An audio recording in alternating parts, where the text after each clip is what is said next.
فأما من طغى وآثر الحياة الدنيا فإن الجحيم هي المأوى। যে ব্যক্তি দুনিয়াকে প্রাধান্য দিল আখিরাতের উপরে, অর্থাৎ আখিরাতের জিন্দেগিকে জিন্দেগি মনে করলো না, দুনিয়ার জিন্দেগিকে জিন্দেগি মনে করলো, দুনিয়ার লোভ লালসা, দুনিয়ার আরাম আয়েশ, দুনিয়ার সুখ শান্তি নিমজ্জিত হয়ে শুধু খালি দুনিয়ার পিছেই দৌড়তেছে, টাকার পিছেই দৌড়তেছে, রোজির পিছেই দৌড়তেছে, অর্থ সম্পদের পিছেই দৌড়তেছে, ব্যবসা বাণিজ্যের দিকে দৌড়তেছে, কিন্তু আল্লাহর হুকুম নবীর তরিকা বিধান সব ভুলে গিয়া দুনিয়াকে প্রাধান্য দিয়েছে। এই জন্য আল্লাহ তাআলা কোরআনে বলছে ফাআম্মা মান তাগা ওয়া আথারাল হায়াতাদ দুনিয়া ফাইন্নাল জাহিমা হিয়াল মাওয়া, তার ঠিকানা হলো জাহান্নাম। জোরে বলেন নাউযুবিল্লাহ। আর ওয়াম্মা মান খাফা মাকামা রাব্বিহি ওয়া নাহান নাফসা আনিল হাওয়া ফাইন্নাল জান্নাতা হিয়াল মাওয়া। আর যে ব্যক্তি আখিরাতের তুলনায় দুনিয়াকে প্রাধান্য না দিয়ে, দুনিয়াকে লাথি মেরে আখিরাতকে প্রাধান্য দিয়ে আল্লাহর হুকুম নবীর তরিকা মানতেছে, আল্লাহর হুকুম মানতেছে, নবীর তরিকা মানতেছে, নামাজ পাঁচ ওয়াক্ত দৈনন্দিন প্রতিটা নর এবং নারীর উপরে ফরজ এটা আমল করতেছে, তার স্থায়ী ঠিকানা হলো কোথায়? জান্নাতে। জোরে বলেন সুবহানাল্লাহ।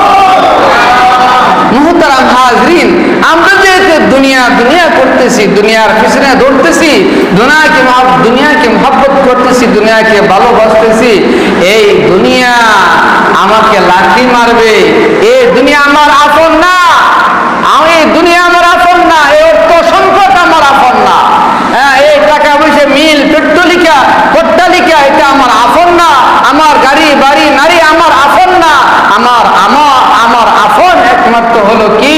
নামাজ আমার আপন, কোরআন তেলাওয়াত আমার আপন, হজ আমার আপন, জিকির আজকার আমার আপন, এই জুমা নামাজ ফরজ নামাজ এটাই আমার আপন। জোরে বলেন সুবহানাল্লাহ। দুনিয়ার মিল ফ্যাক্টরিয়ার কারখানা, দুনিয়ার অর্থ সম্পদ আর মহব্বত ভালোবাসা যাকে আপনি করেন না কেন, বিবিকে মহব্বত করেন, সন্তানকে মহব্বত করেন, মেয়েকে মহব্বত করেন, সন্তানাদেরকে মহব্বত করেন, এমপি মন্ত্রী চেয়ারম্যান মিডিয়ার যত বন্ধু বান্ধব রয়েছে মহব্বত করেন, ভালোবাসেন, বাঁচতে পারেন, কিন্তু শুধুমাত্র তার ঠিকানা হলো কবর পর্যন্ত যাবে না, দুনিয়া পর্যন্ত থাকবে, কবরে শুধু একমাত্র যাবে আপনার আমার আমল নামা। জোরে বলেন সুবহানাল্লাহ। যার জন্য গাড়ি করলেন, যার জন্য বাড়ি করলেন, যার জন্য আরামের ঘুমকে হারাম করলেন, মাথার ঘাম পায়ে ফেললেন, অজস্র কষ্ট করলেন, আপনার যেদিন দুইটা চোখ বন্ধ হয়ে যাবে, দুইটা চোখ বন্ধ হয়ে যাবে, নিঃশ্বাস যাওয়ার গাড়ি বন্ধ হয়ে যাবে, তখন আপনাকে আর মানুষ বলবে না, হাজি ফরিদ না বলবে না, সারাজ না বলবে না, বলবে অমুকের লাশ, অমুকের লাশ। বিবি আপনাকে মহব্বত করতো, বিবিকে আপনি মহব্বত করতেন, ওই বিবি আপনাকে আর মহব্বত করবে না, আর ভালোবাসবে না।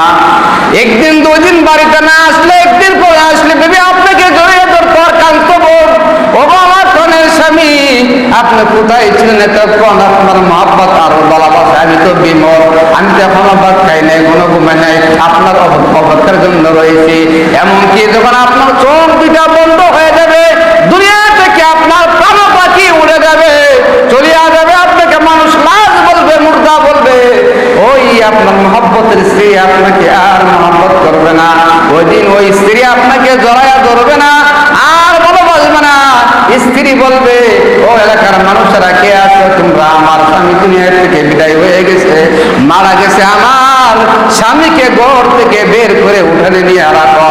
জোরে জোরে বলেন নাউযুবিল্লাহ। আপনি যেদিন মারা যাবেন, এখন তো আপনার স্ত্রী, আপনার ছেলে মেয়ে, আপনার বন্ধু বান্ধব আপনাকে কত মহব্বত আর ভালোবাসা করে, আর জড়ায় জড়ায় খান্দাগাড়ি করে, কিন্তু যেদিন আপনি মারা যাবেন, ওই দিনকে আপনার স্ত্রী আর জড়ায় ধরবে, আর ভালোবাসবে, আর মহব্বত করবে না, আর মহব্বত আর ভালোবাসবে না, আর না, শুধুমাত্র কবর পর্যন্ত যাবে। যার জন্য আপনি গাড়ি করলেন, বাড়ি করলেন, আরাম হারাম করেন, আল্লাহর হুকুম ছাড়লেন, নবীর তরিকা ছাড়লেন, নামাজ ছাড়লেন, সব কিছু ছাড়লেন, জীবন যৌবন সব কিছু বিলম্ব করলেন। ধরে ধরে বলেন নাউযুবিল্লাহ। কি কর, আপনার ছেলে যাবে আপনার কবরে, আপনার বিবি কি আপনার কবরে যাবে, আপনার মা কি আপনার কবরে যাবে, আপনার বাবা কি আপনার কবরে যাবে, আপনার অর্থ সম্পদ কি আপনার কবরে যাবে? না মুহতারাম হাজিরিন, কেউ কারো খবরে যাবে না, কেউ কাউকে সহযোগিতা করবে না, কেউ কাউকে সাহায্য করবে না। এমনকি যদি রাত্রে মেরাজান এতক্ষণ যা বললাম, রাত্রেই বলবে, আপনার বিবি বলবে যে লাশটা ঘর থেকে বের করুন, লাশটা বাইরে রাখুন, নাহলে এ ঘরে আর কিভাবে থাকবো, ভয় তো পাইতেছি, এরকম বলবে। যে স্ত্রী আপনাকে ছাড়া খাইতো না, যে স্ত্রী আপনাকে ছাড়া ঘুমাইতো না, যে স্ত্রী আপনাকে ছাড়া কিছুই করতো না, সেই স্ত্রী বলবে, সেই সন্তানই বলবে, সেই ছেলে মেয়ে আপনাকে বলবে মানুষকে বলবে যে লাশটা ঘর থেকে বের করুন, লাশটা ঘর থেকে বের করুন, আর লম্বা সময় রাখা যাবে না, তাড়াতাড়ি কাফন দাফন করুন। জোরে বলেন নাউযুবিল্লাহ। আপনি যে এত কষ্ট করলেন, আল্লাহর হুকুম নবীর তরিকা ছাড়লেন, এগুলো কি আপনার আপন হইল? আপন না, আপনার আপন না। আপনার আপন কি? আপনার আপন নামাজ, আপনার আপন। আপনার আপন কি? কোরআন তেলাওয়াত আপনার আপন, নবীর সুন্নাত আপনার আপন, তাসবিহ তাহলিল জিকির আজকার আপনার আপন, নামাজ আপনার আপন। এগুলো আপনি জান্নাতে নিয়ে যাবে। জোরে বলেন সুবহানাল্লাহ। ওই সন্তান আপনার জন্য একদম এই কথা বলবে না, রব্বির হামহুমা কামা রাব্বায়ানি সগীরা। কারণ রব্বির হামহুমা কামা রাব্বায়ানি সগীরা এমন সন্তান বানাতে হলে মাদ্রাসায় দিতে হবে, এমন সন্তান বানাতে হলে নিজে হালাল খেতে হবে, সন্তানকে হালাল খাওয়াইতে হবে, এমন সন্তান বানাতে হলে আলেম ওলামাদেরকে মহব্বত করতে হবে, এমন সন্তান বানাতে হলে নবীর ওয়ারিসদেরকে মহব্বত করতে হবে, হক হালাল মেনে চলতে হবে। আর সন্তানকে যেভাবে হোক, যে পর্যায়ে হোক, মাদ্রাসায় দিয়ে আলেম বানাতে হবে। যদি বানান তাহলে 5 ওয়াক্ত নামাজের পরে 5 বার, কমপক্ষে দৈনন্দিন 5 বার রব্বির হামহুমা কামা রাব্বায়ানি সগীরা। আর যদি সন্তানদেরকে যদি লেখাপড়া না পড়ান, মাদ্রাসায় না পড়ান, যেমনে তেমনে ছাড়ান, এই তো আপনার দুনিয়া থেকে বিদায় হওয়ার পরে আপনার সন্তান মাস কি মাস যাবে, দিন কি দিন যাবে। যে সন্তানের জন্য এত কিছু করে গেলেন দুনিয়াতে, কিন্তু শেষ পর্যন্ত আপনার জন্য একটু দোয়াও করবে না। কি করে এমন সন্তান আছে না নাই? ইয়াউমা ইয়াফিরুল মারউ মিন আখিহি ওয়া উম্মিহি ওয়া আবিহি ওয়া সাহিবাতিহি ওয়া বানিহি। ভাই তার বাইরে দিকে মুখ ফিরাই নিব, ভাই তার ভাইয়ের পরিচয় দিবে না, বাবা তার মেয়ের পরিচয় দিবে না, মেয়ে তার বাবার পরিচয় দিবে না, বোন বোনের বলে যাইব, মা তার মেয়েকে বলে যাবে, মেয়ে তার মাকে বলে যাবে। জোরে জোরে বলেন নাউযুবিল্লাহ। মানুষ একটা নেখার জন্য কোথায় যাবে? জাহান্নামে যেতে হবে। কোরআনে একটা নেখার জন্য আল্লাহ বলবো তবে সব কিছু ঠিক আছে, তবে একটা নেক শর্ট আছে। কোরআনে শর্ট আছে, একটা নেক শর্ট আছে। তখন এক নেক ওয়ালা ব্যক্তি কি করবো? তার ছেলেরে খুঁজবে, তার মেয়েরে খুঁজবে, তার বাবারে খুঁজবে, তার স্ত্রীকে খুঁজবে।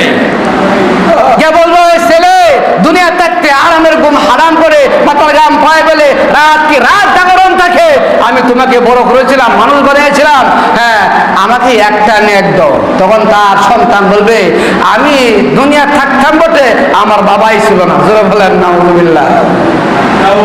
যে স্ত্রীর জন্য এত কিছু করে, আর স্ত্রী বলবে আমার স্বামী তো আছে না, বিয়েই তো হয়েছে না। ইয়াউমা ইয়াফিরুল মারউ মিন আখিহি ওয়া উম্মিহি ওয়া আবিহি ওয়া সাহিবাতিহি ওয়া বানিহি। স্পষ্ট সূরাতুল আবাসার শেষে বলছে ভাই তার বাইরে বলে দেব, মা তার মেয়েরে বলে দেব, মেয়ে তার মেয়েকে বলে দেব, বাবা তার ছেলেকে বলে দেব, ছেলে তার বাবারে বলে দেবে, কেউ কারো পরিচয় দেবে না। এই জন্য বলছি যে সে সন্তান আমার আপন না, অর্থ সম্পদ আমার আপন না, বিল গাড়ি বাড়ি নারী যে আমার আপন না। আমার আপন নামাজ, আমার আপন নবীর তরিকা, আমার আপন কোরআন তেলাওয়াত, আমার আপন জিকির আজকার তাসবিহ তাহলিল। মুহতারাম হাজির, এই জন্য কিসের জন্য নামাজ ছাড়তেছেন, কিসের জন্য হজ ছাড়তেছেন, কিসের জন্য কোরআন তেলাওয়াত ছাড়তেছেন? এখনো সময় আছে তওবা করে গুনাহ কাজ ছেড়ে আমরা কোরআন তেলাওয়াত শিখি, ছেলে মেয়েদেরকে শিখাই। আমরা যারা নামাজ পড়ি না নামাজ পড়ি, যারা দাঁড়িয়ে রাখি না দাঁড়িয়ে রাখি, যদি করি ওই দাঁড়িয়ে রাখা নবীর সুন্নাত আমার আফান, নামাজ পড়া আমার আফান, হ্যাঁ এবং কোরআন তেলাওয়াত আমার আফান। এগুলো আমার কবরে যাবে, শুধু কবরে নয় জান্নাত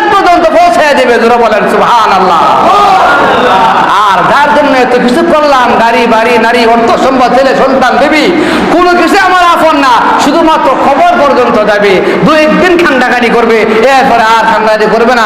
আল্লাহ তাআলা আমাদের সকলকে আমল করার তৌফিক দান করুক, সকলে বলেন আমিন। বিশেষ